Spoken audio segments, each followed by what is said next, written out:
What is the most out-of-touch thing you have ever heard, and how did you respond to it? A friend worked at the Better Business Bureau. After COVID, the management of her office sent everyone a survey asking everyone if they'd like the option to continue working from home. The management then sent a message saying the results of the survey were in and that 90% of employees said they wanted to keep working from home. The management then sent an announcement that no one could work from home for any reason. They didn't mention why. The head manager of their office then sent everyone a farewell notice that she was moving across the country to be closer to her relatives, but not to worry because she'd be able to remain their manager by working from home full-time. Many years ago, I was living in Philadelphia. I had a very nice colleague at the office, a young woman from a very privileged family. She'd lived all her life downtown, at least when she wasn't summering in Bar Harbor or spending weekends at their place in Bryn Mawr. One weekend, we were going to meet for lunch. We spoke on the phone and I said I'd see her soon. I was out in West Philadelphia, so I grabbed the subway and got off a block from her apartment. You got here so quickly. Yes, I took the subway. Now, don't tease me, there's no subway here, we're not in New York. I had to walk her over one block, show her the stop, and even go down to the ticket level, at the subway one block from the place she'd lived for 30 years.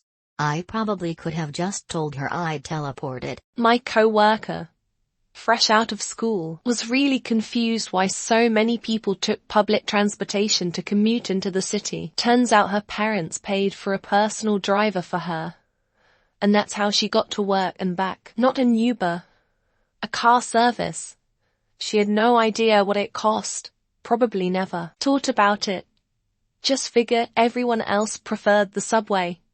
Plus to having a personal driver. Someone I shared a house with in college, who was either not yet or barely 21, complained about her peer not being educated in wine, that there is no excuse. I asked her what she was up to once. She was flipping through Vogue and she answered shopping, so I guess she was rich. At an old job, I had a breakdown because I had not been paid in 6 weeks and literally was unable to eat and was walking to work because I could not afford gas. Boss found me crying and told me I was being petty for wanting my money and asked me why don't you just live off of your savings? I was a 21-year-old recent college grad who wasn't getting my paychecks. What savings? My mom's ex-BF was making jokes about some of the physical things my mother's body deals with after having 4 natural births, so I said, well yeah, she has had 4 kids. HIS I can't stress enough that his male response was well, I've had 2 kids and I don't have any problems. Well, Bob, it's not really the same thing. This MF replies, how would you know? You don't have any kids. Reddit. I had no response to this. Removed.